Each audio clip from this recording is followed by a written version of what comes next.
على رسول الله وعلى آله وأصحابه ومواله ولا حول ولا قوة إلا بالله أما بعد. Alhamdulillah, para bapak dan para ibu jamaah sekalian rahimani wa rahimakumullah. Insyaallah kita melanjutkan pembahasan kita dari kitab Al-Kabair, dan kita masuk pada pembahasan dosa besar yang ke-18, yaitu qadful muhsanat,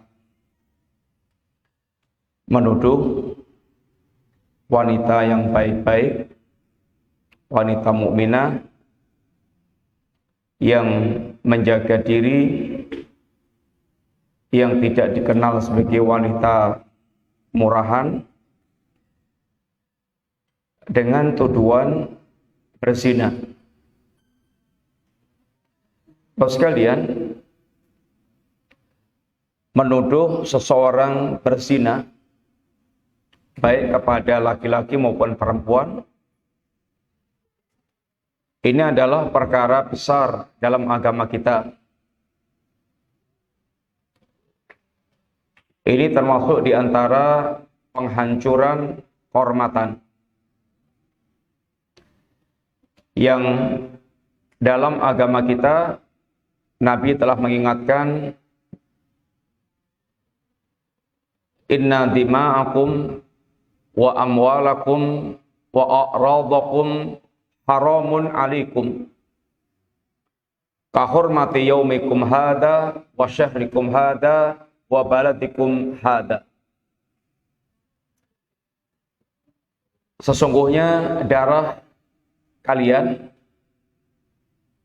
harta kalian, kehormatan kalian haram, ini terjaga. Tidak boleh darah ditumpahkan kecuali dengan cara yang hak. Dan telah kita bahas pada pembahasan yang lalu. Dan tidak boleh harta seorang muslim dizalimi, dimakan dengan cara yang batil. Harta seorang muslim terjaga, terlindung. Demikian pula kehormatan. Tidak boleh dihancurkan kehormatan seorang muslim. Apabila Ka'bah adalah bangunan yang sangat mulia, Nabi pernah mengatakan bahwa seorang muslim lebih mulia dibandingkan dengan Ka'bah. Sehingga penghancuran harga diri seorang muslim dalam agama kita termasuk perkara yang sangat besar. Hukumannya pun, ancamannya pun juga sangat dahsyat, yang sangat mengerikan. Dijelaskan di dalam beberapa ayat dan beberapa hadits Rasulullah SAW berkaitan dengan qadful muhsanat. Di antaranya di dalam firman Allah SWT ayat yang pertama, silakan baca. Antum baca. Bismillahirrahmanirrahim. Alhamdulillah wassalatu wassalamu ala Rasulillah. Qala al-Imam Adz-Dzahabi rahimahullahu ta'ala, qadful muhsanat. Qala Allah ta'ala, innal ladzina yarmunal muhsanatil ghafilatil mu'minati nu'inu fid dunya wal akhirah walahum adzabun adzim. Innal ladzina yarmunal muhsanatil ghafilati al mu'minati lu'inu fid dunya wal akhirah walahum adzabun adzim. Yauma tashhadu alaihim alsinatahum wa aydihim wa arjuluhum bima kanu ya'malun. Yauma idzin yuwaffihimullahu dinahumul haqq wa ya'lamuna annallaha wal haqqul mubin. Sesungguhnya orang-orang yang mereka menuduh wanita mukmin yang baik-baik, yang menjaga dirinya, menjaga kehormatan dirinya, al-ghafilat, yang terlalaikan, maksudnya dia wanita yang baik-baik, menjaga diri, tidak ada sedikit pun pikiran orang dia berbuat serong, lalu tahu-tahu dia dituduh berzina. Yang pertama kata Allah, lu'inu fid dunya wal akhirah. Orang yang menuduh wanita mukmin yang baik-baik ini, mukminah yang baik-baik ini, dia dilaknat oleh Allah di dunia dan di akhirat. Walahum adzabun azim. Dan bagi mereka adalah azab yang sangat pedih. Yauma tashhadu alaihim alsinatuhum. Pada hari nanti akan mempersaksikan perbuatan manusia lisan-lisan mereka. Wa aydihim wa arjuluhum, demikian pula tangan-tangan mereka dan kaki-kaki mereka, bima kanu ya'malun, terhadap apa yang mereka telah lakukan.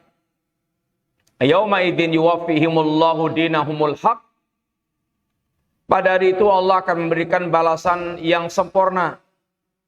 Allah akan menyempurnakan balasannya dengan pembalasan yang seadil-adilnya. Wa ya'lamuna annallaha wal haqqul mubin, dan mereka akan tahu bahwasanya Allah SWT zat yang Maha benar dan Allah zat yang Maha menjelaskan segala perkaranya dengan sejelas-jelasnya.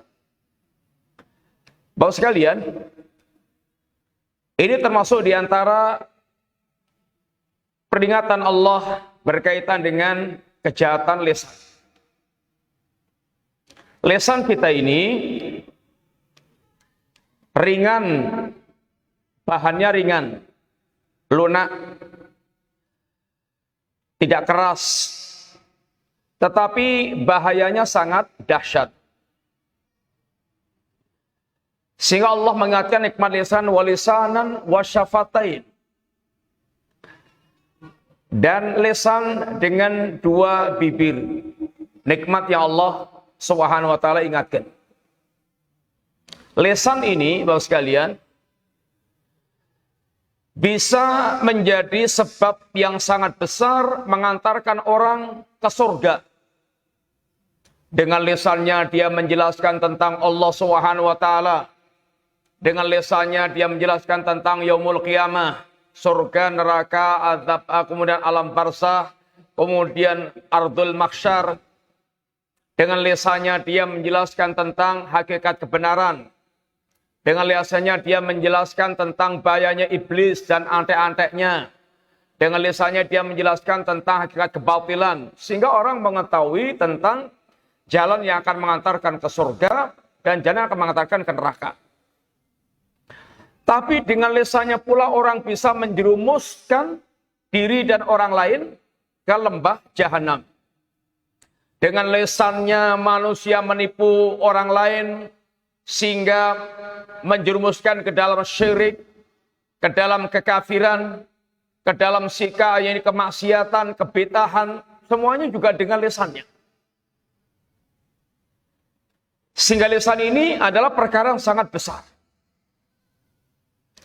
Dikaitkan ayat ini Bapak sekalian antara dosa menuduh wanita mukminah yang baik-baik dengan persaksian di hari kiamat agar kita betul-betul menjaga lisan kita. Sangat antara keimanan kita dengan menjaga lisan kita. Sehingga Rasulullah SAW di antaranya menegaskan man kana yu'minu billahi wal yaumil akhir falyaqul khairan aw liyasmut. Barang siapa yang dia beriman kepada Allah dan hari akhir, hendaklah dia berbicara yang baik, lisannya untuk berzikir kepada Allah, untuk membaca Quran, untuk menasihati, untuk mengajari kebaikan. Kalau tidak bisa mengucapkan kalimat-kalimat yang baik, maka hendaklah dia diam. Ini adalah kaidah besar yang diajarkan oleh Nabi yang mulia sallallahu alaihi wasallam demi kebaikan kemaslahatan kehidupan. Carut marutnya kehidupan di tengah-tengah kita juga diantaranya gara-gara lisan. Termasuk yang mewakili lisan ini, Bapak sekalian, adalah apa yang kita ketik dengan jari jemari kita di WA, di status Facebook, kemudian di semua media yang ada, yang lisan kita nggak bicara, tetapi jari jemari kita yang berbicara, ini termasuk bagian pada ini lisan. Nanti akan ada hari di mana Allah akan menegakkan persaksian. Yaumul Ashhad. Hari-hari di mana para saksi itu akan tegak berdiri. Yauma yaqumul ashhad. Hari ketika para saksi berdiri memberikan persaksian kepada yakni manusia. Saksi yang pertama, Bapak sekalian, Allah Subhanahu wa taala. Saksi yang tidak akan pernah berdusta dan Allah mengetahui segala-galanya. Saksi yang kedua adalah malaikat yang mencatat semua amal manusia. Yang tidak akan terlewatkan catatan amal manusia sampai Allah nanti ketika menghisap amal-amal hamba. Allah akan tanya kepada para hamba yang dibeberkan tulisannya itu sampai 99 catatan amal. Yang setiap lembar catatannya itu sepanjang mata memandang. Kata Allah, azala maka kata bati, apakah azala maka kata batil hafidul, apakah malaikat pencatat amal kalian mendolimi kamu? La ya Rabb, sama sekali enggak ya Rabb. Saksi yang ketiga, Bapak sekalian, Nabi. Nabi akan menjadi syuhada wa alaikum. Menjadi saksi-saksi bagi kalian. Saksi yang keempat, bumi yang kita injak. Yaitu yaumaidin mana? Idza zulzilatil ardu zilzala wa akhrajatil ardu athqala wa qala insanu ma laha yaumaidin tuhadditsu akhbaraha. Pada hari itu, bumi akan menghabarkan berita-beritanya. Ya Allah, si fulan hari sekian, hari ini, jam ini, di tempat ini, melakukan ini. Maka bumi yang kita injek, yang kita jadikan pijakan, ini akan berbicara di hadapan Allah Subhanahu wa taala. Menyampaikan khobar-khobarnya. Kemudian yang berikutnya adalah persaksian diri kita sendiri. Tangan kita akan menjadi saksi, kulit kita akan berbicara, kaki kita akan bersaksi di hadapan Allah Subhanahu wa taala. Sehingga semuanya akan berbicara menyampaikan kepada Allah tentang apa yang telah dia lakukan. Bapak sekalian, sehingga seorang diajarkan oleh Nabi-Nya SAW agar betul-betul menjaga perkataan. Maka di antara sabda Nabi SAW, Inna rajula la yatakallamu bil kalimah la yara biha ba'san yahwi biha sab'ina kharifan min finnar. Innal abda, sungguhnya seorang hamba, atau inna rajula, sungguhnya seorang, yakni seorang hamba, seseorang, la yatakallamu bil kalimah, dia akan berbicara dengan sebuah kalimat, la yara biha ba'san, yang kalimat itu dia sangka enteng. Gak masalah dengan kalimat itu. Ternyata kalimat cul yang dia ucapkan itu, yahwi biasa bi'ina kharifan finnar, kalimat yang bisa menjerumuskan dia ke lembah jahanam. yang menjerumuskan dia sampai 70 tahun ke dasar jahanam. 70 tahun bisa di jaraknya jahanam, bisa dibayangkan 70 tahun batu yang dilemparkan atau batu yang dijatuhkan, berkecepatannya berapa? 70 tahun baru nyampe ke lembah jahanam, sehingga berapa dalamnya lembah jahanam.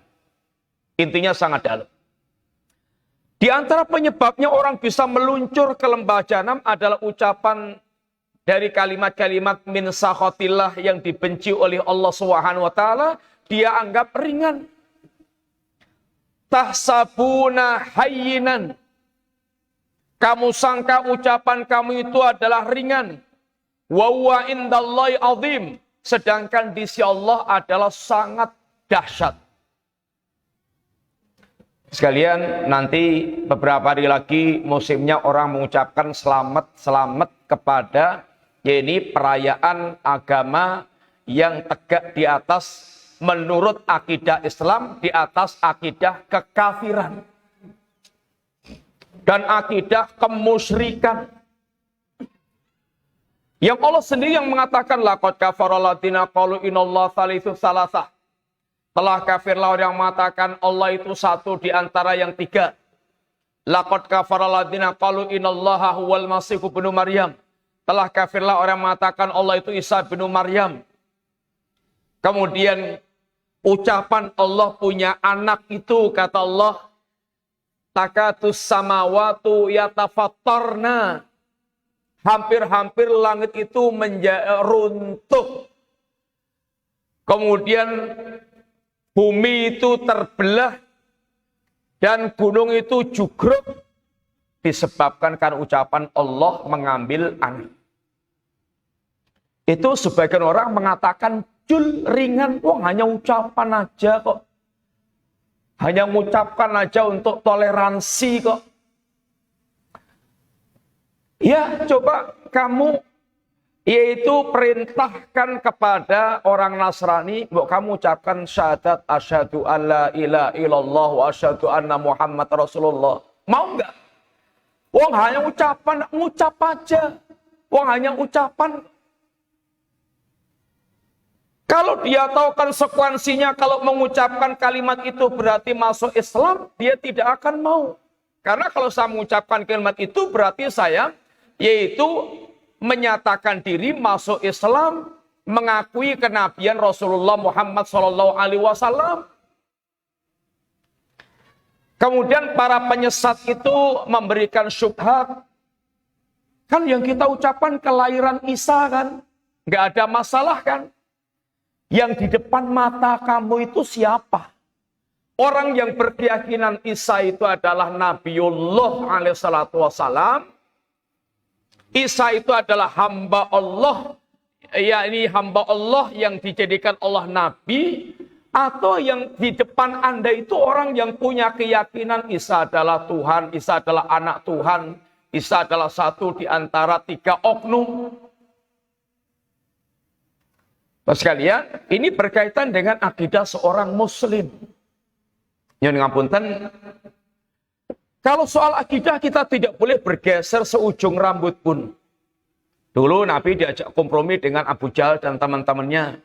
Muhammad, nggak usah gegeran lah kita ini. Mbok ya saya tak nyembah sesembahanmu setahun. Kamu nyembah sesembahanku setahun. Nanti kalau dalam agamaku ada kebaikan, berarti kamu sudah melaksanakan, sudah mengambil. Kalau dalam agamamu ada kebaikan, aku sudah mengambil.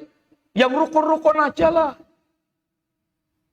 Apa yang Allah lakukan Bapak sekalian, Allah turunkan ayat atau surat, kalau bisa kita bilang sambar meledek.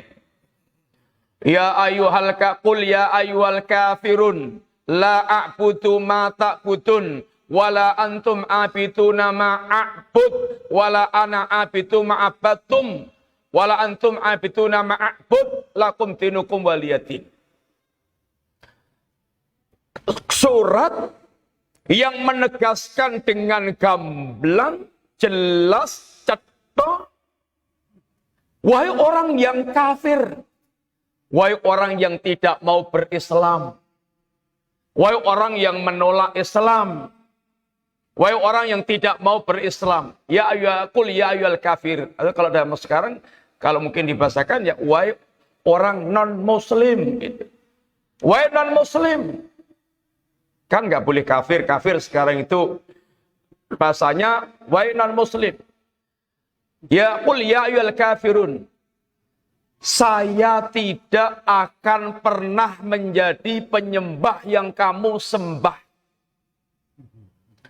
Kamu pun tidak akan pernah menjadi penyembah yang aku sembah. Kalau kamu menyembah sesembahanku berarti harus meninggalkan agamamu. Kalau aku menyembah sesembahanmu berarti aku harus meninggalkan agamaku. Dan itu nggak akan mungkin terjadi. Kemudian penegasan yang terakhir. Lakum dinukum waliyadin. Bagimu agamamu silahkan pakai, sak matimu ya silahkan. Yang jelas kata Allah, qad tabayyana rusdu minal ghayyi. Yang namanya jalan lurus dan namanya jalan menyimpang itu sudah jelas, cetha, gamblang, wilo-wilo.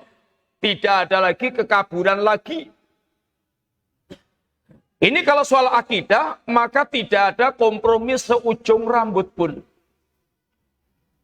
Sekalian, ayat seperti yang disampaikan Allah tentang Nabiullah Ibrahim, contoh teladan dalam kebaikan itu, nyun ngapunten, insya Allah dalam pidato-pidatonya, dalam ceramahnya itu, mbok yo sampai kiamat, sampai dia mati, mungkin nggak akan disampaikan.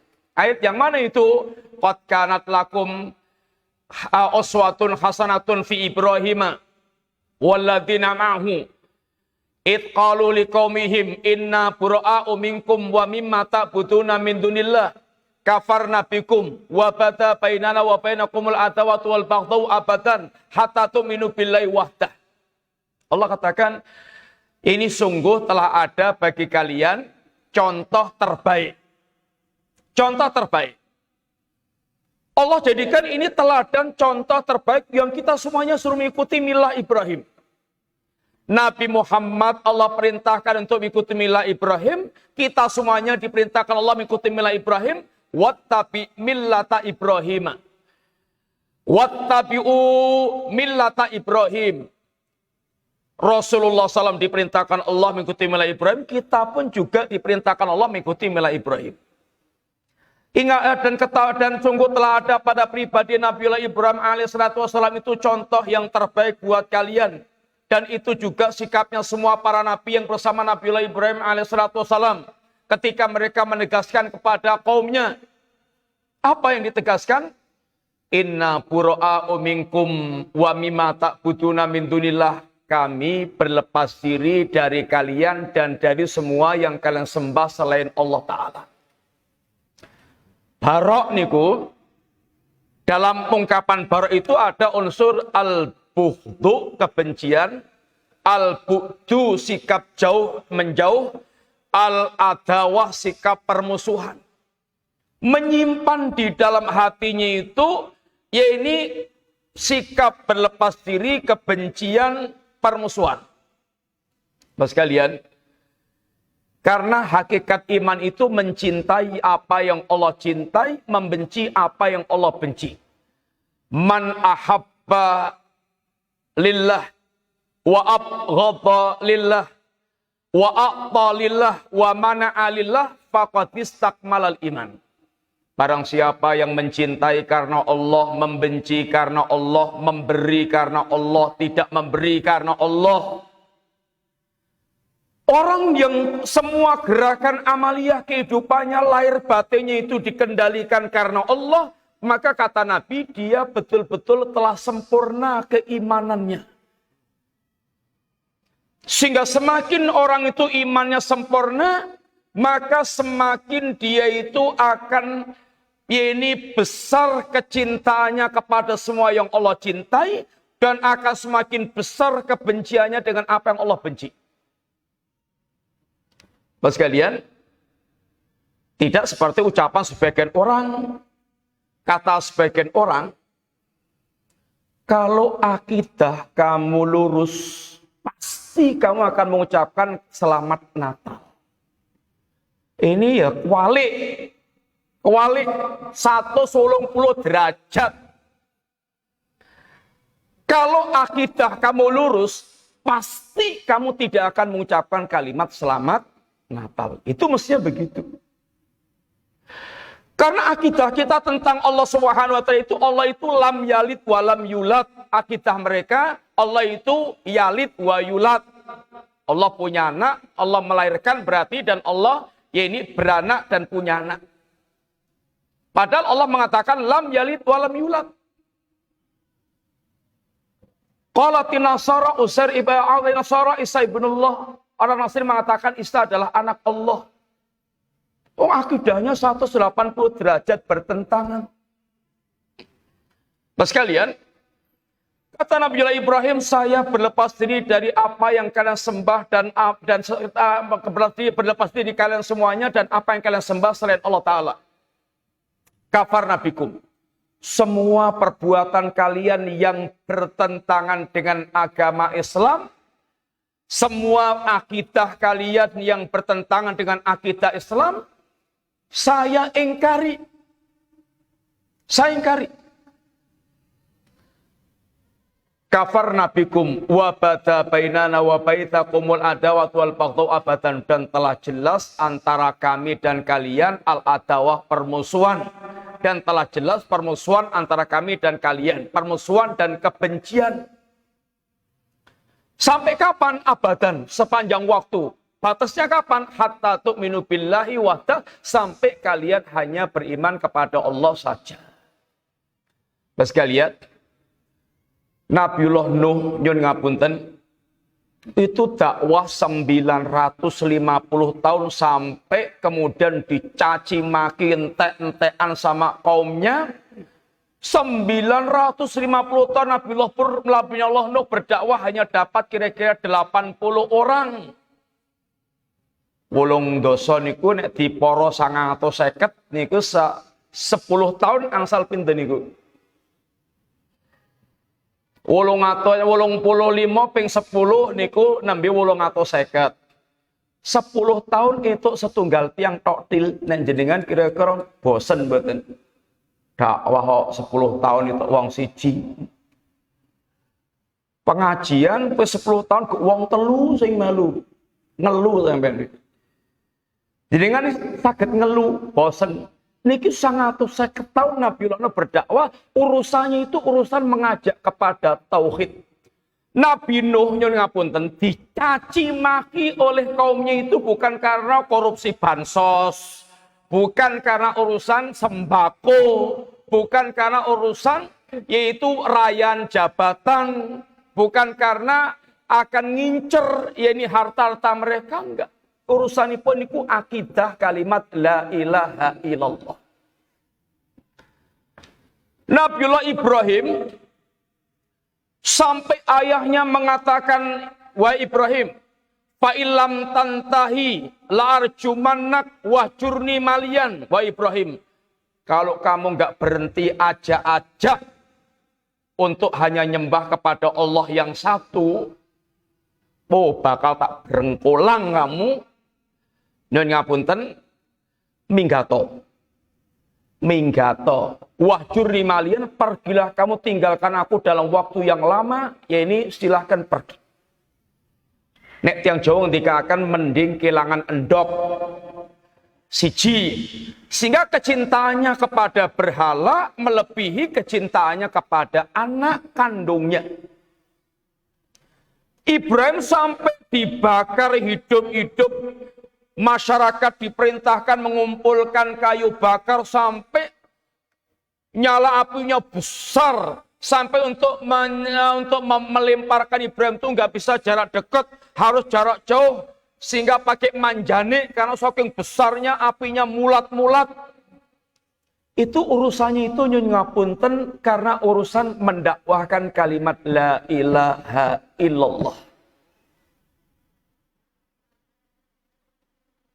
Kalau Ibrahim dulu mengucapkan selamat kepada musyrikin selamat ya kamu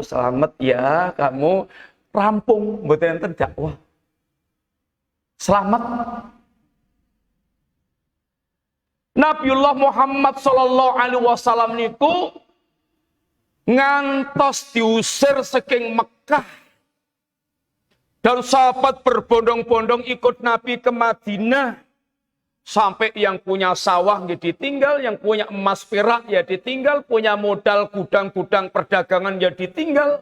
Keluarga yang nggak mau diajak ya ditinggal. Niku urusannya itu adalah akidah kalimat la ilaha illallah.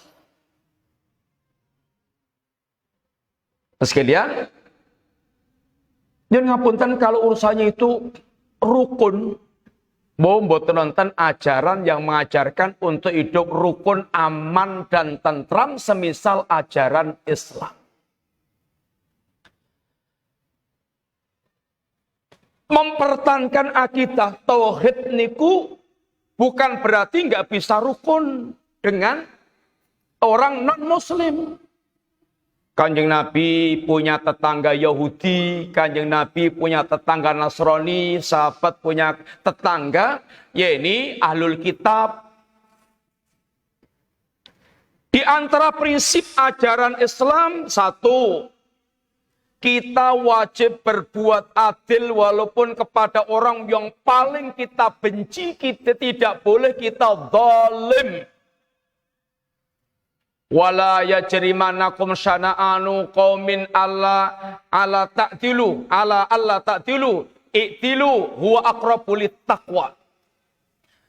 Jangan sampai kebencian Anda kepada suatu kaum membuat Anda tidak berbuat adil. Berbuat adillah karena keadilan itu lebih dekat kepada ketakwaan. Allah negasaken la yanhakumullahu 'anil ladzina lam yuqatilukum fiddin wa lam yukhrijukum an diyarikum an tabarruhum wa tuqsitu ilaihim.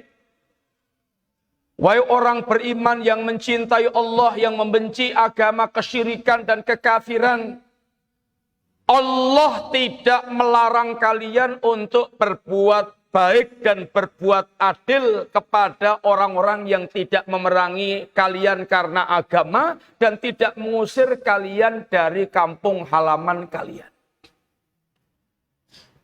Mas kalian, soal muamalah dengan non-muslim itu Islam mengajarkan keadilan dan kebaikan.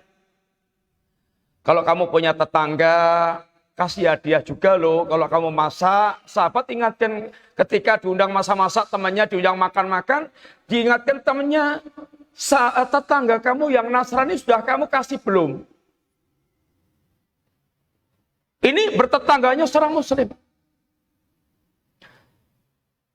Ketika Rasulullah SAW mengutus seorang sahabat utusan Nabi untuk menarik jizyah dari Yahudi Khaybar.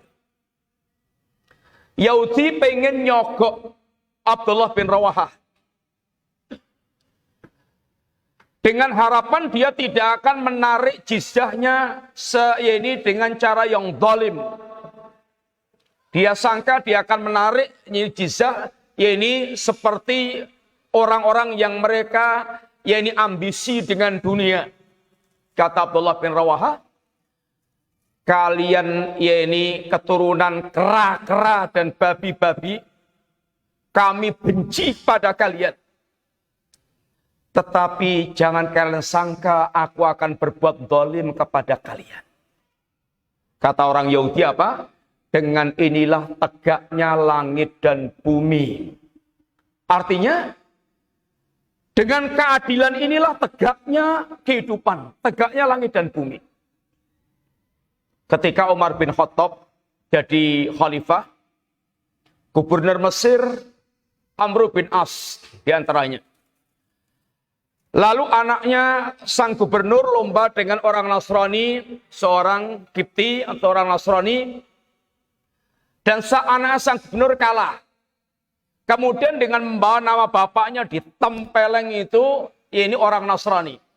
Si Nasrani mengadukan kepada sang khalifah panggil itu sekalian bapaknya anak dan bapaknya karena dia seanaknya menempeleng gitu karena juga mbak nama bapaknya suruh mengkisos untuk ditempeleng. Ini adalah keadilan ini seorang pemimpin muslim. Ali bin Abi Thalib, sekalian, pernah kehilangan baju perang. Kemudian didapatkan baju perangnya itu di tangan seorang Yahudi. Yakin ini adalah baju perangku.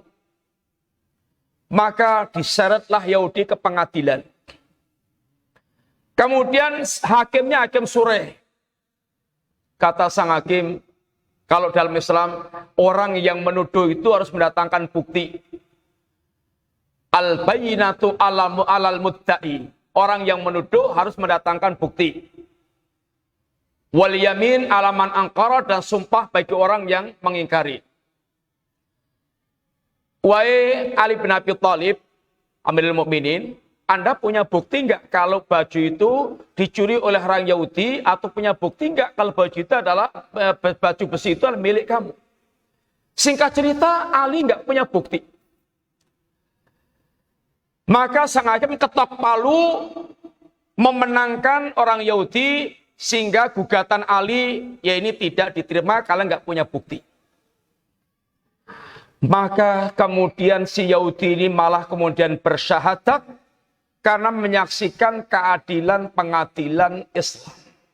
Bapak sekalian, kita hanya ingin menceritakan kalau akidah tidak boleh bergeser seujung rambut pun, bahkan itu ditebus dengan tetesan darah.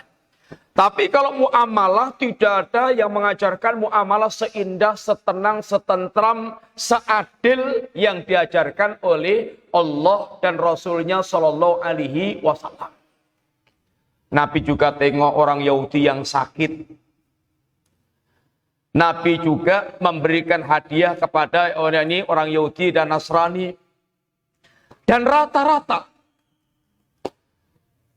Nabi kemudian memerangi Yahudi atau Nasrani itu karena mereka yang mengawali pengkhianatan yang mereka lakukan terhadap kaum muslimin.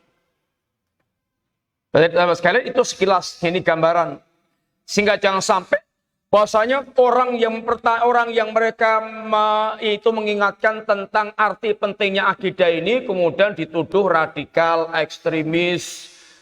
Kemudian dengan alasan Islam itu rahmatan lil alamin, kemudian rangkulan, dan kemudian akrab, dan kemudian malah menyengkuyung segala macam kesyirikan dan kekafiran. Ini kerusakan di dalam beragama. Sehingga hati-hati, lisan kita ini akan dihisab oleh Allah Ta'ala. Saucapan ini bisa membuat kita terjerumus ke dalam ini jahanam. Allah katakan dalam ayat tersebut, sungguhnya orang-orang yang mereka menuduh wanita-wanita yang baik dan mereka terlupakan oleh manusia kalau dia itu akan melakukan perzinahan, artinya saking dia menjaga diri, dia mukminah, dia baik-baik. Ibaratnya kalau sekarang HP nggak punya, Facebook nggak punya, kemudian dia nggak keluar rumah kecuali sangat daruri, kok kemudian dituduh berzina. Orang nggak pernah berpikir sama sekali wanita ini wanita yang kemudian melakukan perselingkuhan. Maka orang seperti ini dilaknat Allah di dunia dan di akhirat. Dan di akhirat mendapatkan adab yang sangat pedih. Nanti kemudian anggota badannya akan bersaksi di hadapan Allah Ta'ala. Dan Allah akan betul ini membongkar rahasia keburukan mereka. Yang kedua, ayat yang kedua.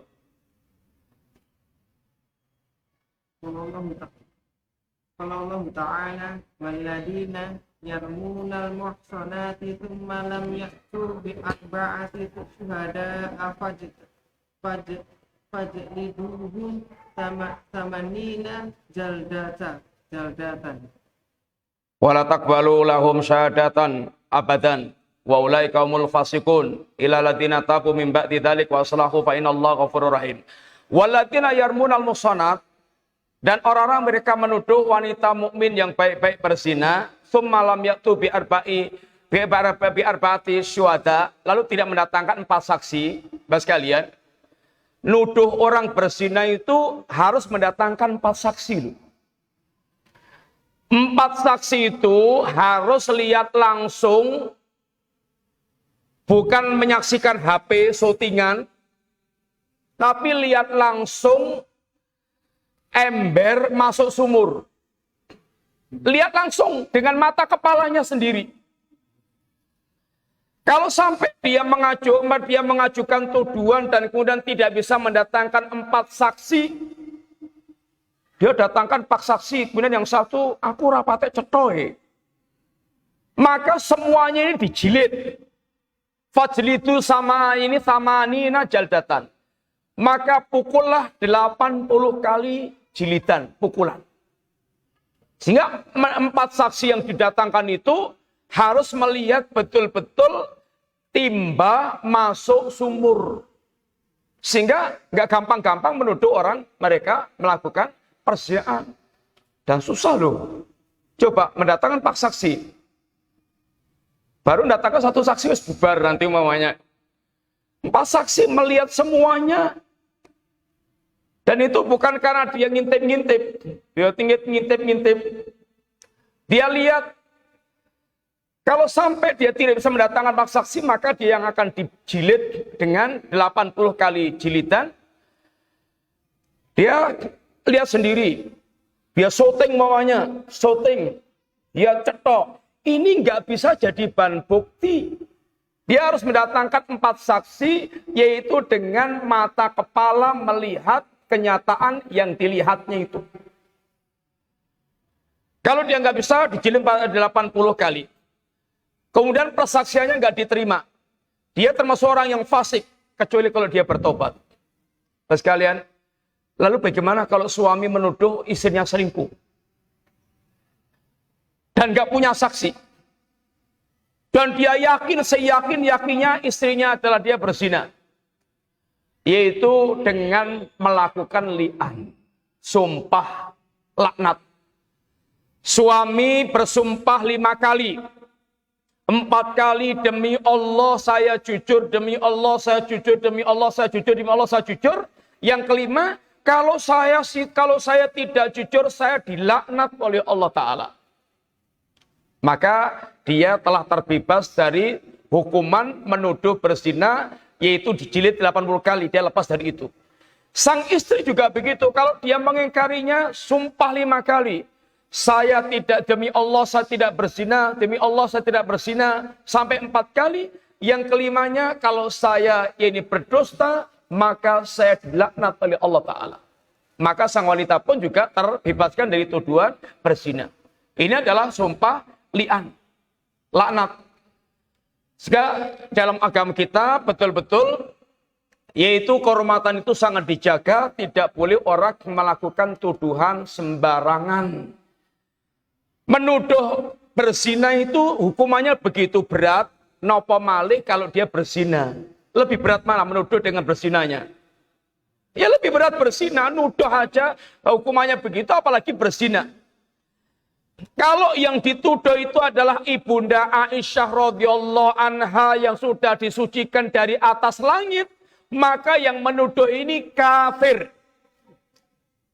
Bukan lagi dosa besar, tapi kafir. Karena ibunda Aisyah telah diturunkan ayat khusus yang berkaitan dengan pembersihan, yaitu diri beliau. Sudah masuk Isya, sekalian kita tukang sekian dulu. Mudah-mudahan manfaat.